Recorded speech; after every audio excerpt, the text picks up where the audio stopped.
ദിവസങ്ങളും ആഴ്ചകളും മാസങ്ങളും വർഷങ്ങളും എത്ര വേഗമാണ് പോയിക്കൊണ്ടിരിക്കുന്നത്. പതിവ് പോലെ വീക്കെൻഡ് ഓഫ് വന്നു. ഞാൻ ജോലി ചെയ്യുന്ന കമ്പനിയിൽ ആഴ്ചയിൽ 2 ദിവസമാണ് ഒഴിവ്, ശനിയും ഞായറും. സാധാരണ ശനിയാഴ്ച രാവിലെ സുബഹി നിസ്കാരം കഴിഞ്ഞ് ഒരു നീണ്ട ഉറക്കമാണ് പതിവ്. പക്ഷേ ഇന്ന് പുറത്തേക്കൊന്ന് ഇറങ്ങാമെന്ന് വിചാരിച്ചു.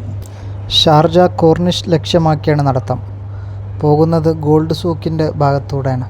അവിടെ വിശാലമായ പാർക്ക് ഉണ്ട്. അവിടെ പല ഭാഗങ്ങളിലായിട്ട് ആളുകൾ പ്രഭാത സവാരിക്ക് നടക്കുന്നതും യോഗ ചെയ്യുന്നതും ശ്രദ്ധയിൽപ്പെട്ടു. അങ്ങനെ വിശാലമായ പാർക്കിലൂടെ 15 മിനിറ്റോളം നടന്ന് ഷാർജ കോർണിഷിലെത്തി. രാവിലെ എക്സസൈസ് ചെയ്യുന്ന പല ആളുകളും പല പ്രായക്കാരുമാണ്. അതിൽ കൂടുതലായിട്ട് കണ്ടത് 60 വയസ്സിന് മുകളിലുള്ള ആളുകളെയാണ്. UAEയിൽ ഇപ്പോൾ നല്ല ചൂടാണ്. അതുകൊണ്ട് തന്നെ ഈന്തപ്പഴത്തിൻ്റെ കാലമറിയിച്ചുകൊണ്ട് പാർക്കിലുള്ള പല ഈന്തപ്പനകളും കുലച്ചു തുടങ്ങി. ഒരു കാലത്ത് ഷാർജയിൽ തന്നെ വലിയ ഗോൾഡ് സെയിൽസ് നടന്നിരുന്ന ഭാഗമാണ് ഷാർജ ഗോൾഡ് സെൻട്രൽ സൂക്ക്. ഇപ്പോൾ അറബികൾ മാത്രം വന്നു പോകുന്ന ഒരു ഗോൾഡ് സെൻട്രൽ സൂക്കായിട്ട് അത് മാറി.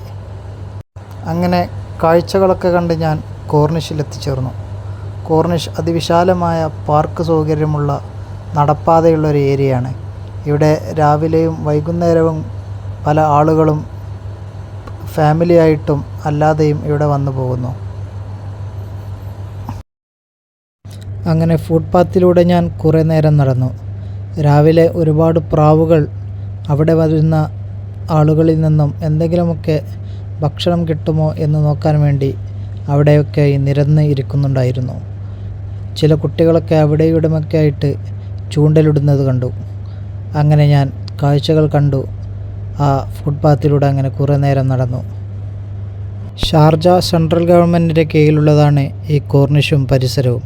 അതുകൊണ്ട് തന്നെ ദൈനംദിനം വളരെ ക്ലീനായിട്ട് തന്നെ ഇത് അവർ പരിപാലിച്ച് പോകുന്നു.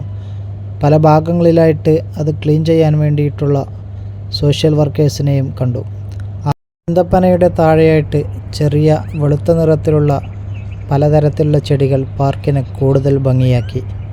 അങ്ങനെ പാർക്കിലൂടെ പ്രാവുകളെയും കാക്കകളുടെയും കലപില കേട്ട് ഞാൻ കുറേ നേരം നടന്നു. അങ്ങനെ വഴിയരികിൽ ഒരു സിറ്റിങ്ങിൽ ഒരു പൂച്ച കിടന്നുറങ്ങുന്നു. ഞാൻ അതിനെ ശല്യപ്പെടുത്താതെ പോയി. ഇങ്ങനത്തെ പല ഡസ്റ്റ്ബിന്നുകളും പാർക്കിൻ്റെ പല ഭാഗങ്ങളിലൂടെ കാണാം. ആ കാണുന്നത് അൽഖാൻ എന്ന് പറയപ്പെടുന്ന ഒരു സ്ഥലമാണ്. ഇവിടെ ധാരാളം ബിൽഡിങ്ങുകളും അപ്പാർട്ട്മെൻറ്റുകളും ഹോട്ടലുകളും അടങ്ങിയ ഒരു ഏരിയയാണ്. ഇതാണ് പാർക്കിലെ വിശാലമായ ആ ഈന്തപ്പന തോട്ടം. ഇവിടെ വൈകുന്നേരങ്ങളിൽ ആളുകൾ ഫാമിലിയുമായി അല്ലാതെയുമൊക്കെ വന്ന് പല എൻ്റർടൈൻമെൻറ്റ് പ്രോഗ്രാമുകളും സംഘടിപ്പിക്കുന്നുണ്ട്. ആ കാണുന്നത് ഒരു ചെറിയ ദ്വീപാണ്. ആ ദ്വീപിലേക്ക് 80 ദിർഹംസാണ് ടിക്കറ്റ്. അവിടെ ചെറിയ മൃഗങ്ങൾ ഉണ്ട് എന്നൊക്കെ കേട്ടിട്ടുണ്ട്. ഇതുവരെ ഞാൻ പോയിട്ടില്ല. ഇത് ഷാർജ നൂർ മസ്ജിദ്. അങ്ങനെ കടലിലെ കാഴ്ചകളും പാർക്കിലെ അനുഭൂതികളുമൊക്കെ ആയിട്ട് ഇന്നത്തെ ദിവസം കടന്നുപോയി. ഇഷ്ടപ്പെട്ടാൽ ഫോളോ ചെയ്യാൻ മറക്കല്ലേ.